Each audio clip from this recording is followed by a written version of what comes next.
আমরা ছাদে কেন আসলাম? স্যার আসলে আমার বন্ধু রুমে পড়তে ভালো লাগে না, তাই আজকে নেচারের মাঝে আপনি আমাকে বায়োলজি পড়াবেন। এইখানে আমি তোমাকে বায়োলজি পড়াবো? হ্যাঁ, এখানে কি সুন্দর ওয়েদার, কেন পড়াবেন না? ওকে ইরা, দেখো আমাদের জীবনে এরকম সুন্দর ওয়েদার আরো আসবে, কিন্তু এই যে সময়টা যে চলে যাচ্ছে জীবন থেকে, এটা কিন্তু আর ফেরত আসবে না। তো টাইমের প্রপার ইউটিলাইজেশন করা উচিত। তোমার বাবা আমাকে রেসপন্সিবিলিটি দিয়েছে যে তোমাকে ঢাকা ইউনিভার্সিটিতে অ্যাডমিশন টেস্টে চান্স পাওয়ার জন্য। সো এটা কিন্তু আমার দায়িত্ব। হ্যাঁ, কিন্তু স্যার আমার তো একটা রোগ আছে। আহারে, কি রোগ আছে তোমার? আসলে আমার যখন তখন মুড সুইং হয়, আজকে পড়তে ইচ্ছা করছে না, আপনি চলে যান। আচ্ছা স্যার, আপনি কি প্রেম করেন? সরি? সরি বলতে বলিনি, প্রেম করেন কিনা জিজ্ঞেস করলাম। না, প্রেম করি না আমি। এই জন্যই তো বুঝবেন না আপনি মুড সুইং এর ব্যাপারটা। আজকে আপনি চলে যান। This is too much Ira. Teacher আজকে আসলো না যে? পড়ানো তো শেষ। পড়ানো শেষ? কখন পড়লি? এই যে ছাদে। ছাদে? ছাদে কেন? স্যার নাকি প্রকৃতির সন্তান, প্রকৃতি ছাড়া সে নাকি পড়াবে না। এটা কেমন কথা? চার সাথে বিস্কিট দাও না কেন? শুরুতেই গলত। প্রথম দিন এসে আমার বই নষ্ট করে ফেলেন, এখন কি পড়বো? Sorry, extremely sorry. সরি বললেই সবকিছু সলভ হয়ে যায়, এত ইজি। আচ্ছা, ডোন্ট বি আপসেট। আমি পরিষ্কার করে দিই। পরিষ্কার করা তো আপনার কাজ না। আকবর, যা।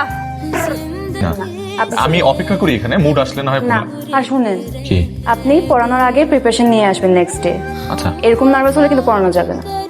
6 মিনিট 37 সেকেন্ডস লেট। 6 মিনিট কত সেকেন্ড? 6 minute 37 seconds. আপনার তো 5টায় আসার কথা। আসলে আমার ওই ঘড়িটার ব্যাটারি নষ্ট হয়ে গেছে, তো তাই। তো ঘড়ি ব্যাটারি ঠিক করান। আর ঘড়ির সাথে লেট হওয়ার কানেকশন কি? না না, ঘড়ির সাথে লেট হওয়ার কোনো কানেকশন নেই, বাসের সাথে আছে। আমি বাসে করে আসি, তো ট্রাফিক জ্যাম ছিল। বাসে? আপনি গাড়ি নেই? না এরা, আমার গাড়ি থাকলে তোমাকে টিউশনি করাতাম না। তাই তো। এই মামা। মামাকে ডাকছো কেন? এই মামা। আরে মামাকে কেন ডাকছো? চলেন। কোথায় যাব? মামার সাথে। মামার সাথে কোথায় যাব? আগে চলেন, তারপর বুঝবেন। চলেন। আর আমার এখনই জানতে হবে। পার্কে। এখানে কেন বসবো? আমার এখানেই পড়তে ইচ্ছা করছে আজকে। এখানে পড়বে তুমি? হ্যাঁ। এখানে পড়বে মানে বই খাতা কোথায়? তার পড়াশোনার জন্য প্লেস ম্যাটার করে না। মাই গড।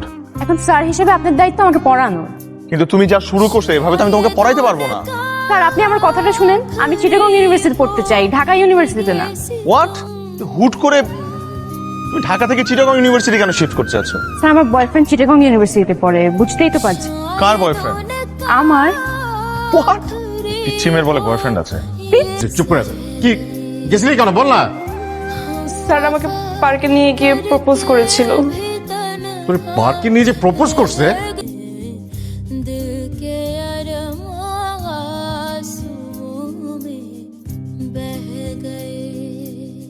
এখানে স্যার দেখেন না, উনি রিফাত স্যারের কাছে যাবে, কিন্তু তার পারমিশন ছাড়া তো আমি যেতে দিতে পারি না।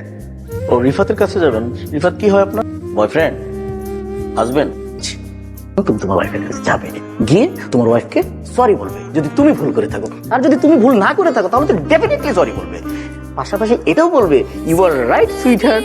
আচ্ছা আচ্ছা, ঠিক আছে। যাও। কোথায় যাবো স্যার? বউয়ের কাছে। আপনার বউর কাছে? আমার বউ না, তোমার বউ। আমার বউ? আমি বউ কোথায় পাবো স্যার? আহা, দাঁড়িয়ে আছে। কোথায় দাঁড়িয়ে আছে? অফিসের নিচে যাও।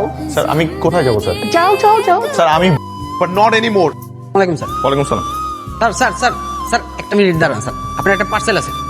কে দিল এটা? স্যার আপনার ওয়াইফ রেখে গেছে। আমার ওয়াইফ? জি স্যার। স্যার, নিজের স্বার্থে আপনাকে মিথ্যা অপবাদ দেওয়ার জন্য আমি ভীষণভাবে অনুতপ্ত। বিশ্বাস করেন, এই প্ল্যানটা আমার না, পুরো প্ল্যানটা ছিল আমার বয়ফ্রেন্ডের। আরে কংগ্রাচুলেশনস। রাখো তোমার কংগ্রাচুলেশনস, এরপর কি করবে সেটা বলো। তুমি আঙ্কেলের সাথে কথা বলো, আমার মনে হয় সে রাজি হবে। বাবা এক কথার মানুষ, আমার তো ভয় করছে। মন খারাপের মাঝে একদিন ফেসবুক স্ক্রল করতে গিয়ে দেখতে পাই আপনাকে টিউশন মিডিয়া থেকে ব্যান করা হয়েছে। সেটি দেখার পর নিজেকে আরো বড় অপরাধী মনে হতে থাকে। তারপর টিউশন মিডিয়াতে যাই, গিয়ে ওদেরকে সত্যটা বলি। বিশ্বাস করেন, এখানে রিফাত স্যারের কোনো দোষ নেই, সব দোষ আমার। আমি বাবা মাকে মিথ্যা কথা বলেছি যে স্যার আমাকে প্রপোজ করেছে। আপনারা প্লিজ ফেসবুক গ্রুপে পোস্টটা ডিলিট করে দেন রিফাত স্যারকে নিয়ে। সব দোষ আমার। I am very sorry about everything. তাই বলে রিফাতের নামে একটা মিথ্যা অপবাদ দিয়ে ওকে ছোট করবা? তুমি জানো রিফাতকে যে এজেন্সি থেকে আমরা হায়ার করছিলাম, তারা ফোন করে আমাকে অপমান করছে। বারবার জানতে চাচ্ছে রিজনটা। কেন করলো এরকম? অ্যান্সার করো। তোমাদের একটা সমস্যা কি জানো? যে কোনো একটা ঝামেলার মধ্যে পড়লে জাস্ট সাইলেন্ট হয়ে থাকো। আর এই যে তুমি, হ্যাঁ, তোমার আজকাল পেয়ে পেয়ে ওরা সবাই এখন যে যার মতো ইচ্ছা যা ইচ্ছা তাই করতেছে। শোনো, আমার একটা ক্লিয়ার কথা বলে দেই, এই মেয়ে ঢাকা ইউনিভার্সিটিতে পড়তে হবে, আর যদি ঢাকা ইউনিভার্সিটিতে চান্স না পায় তাহলে ওই যে বাসার পাশে ডিগ্রি কলেজ আছে ওইখানে পড়বে। দিস ইজ ফাইনাল, ওকে? বাবার কথা অনুযায়ী ঢাকা ইউনিভার্সিটির অ্যাডমিশন টেস্টের জন্য পড়াশোনা স্টার্ট করি। পড়াশোনার ফাঁকে ফাঁকে আপনাকে ফোনে ট্রাই করি। আপনার দেওয়া উপদেশটা মেনে আমি ঢাকা ইউনিভার্সিটিতে চান্স পেয়েছি। আমি কথা দিচ্ছি স্যার, আপনি আমাকে ক্ষমা করে দিলে আমি আর কোনোদিন আপনার সামনে আসবো না বা বিরক্ত করব না। আপনি যদি আমাকে ক্ষমা করে দেন তাহলে আগামীকাল বিকেলে আপনার সাথে আমি দেখা করতে চাই। আমি তোমাকে ক্ষমা করে দিলে তুমি আমার আশপাশে থাকবে না কখনো? জি। আর যদি ক্ষমা না করি? তাহলে পাশে পাশে থাকবো কতদিন? সারা জীবন। Is it a promise? More than a promise.